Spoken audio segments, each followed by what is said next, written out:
Hope you guys enjoyed watching me draw Bee and PuppyCat. I really liked how this piece came out, but what you guys want to talk about is the community spotlight. This is where you get a chance for your drawings to get featured in my videos by doing the same theme. This theme was Bee and PuppyCat.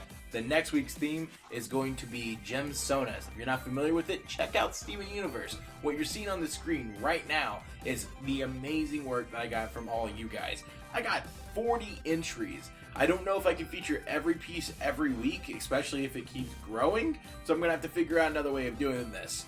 But I was just blown away by how many pieces and how many people, you know, did a drawing for this. I wasn't expecting that. I really appreciate it, and all of you guys did amazing work. I'm really excited about the Gemsona theme because it's going to be, I'm going to be doing a collaboration with Elizabeth Bales and myself, taking our Gemsonas, blue amethyst for her and topaz for me, and combine them into a gem fusion.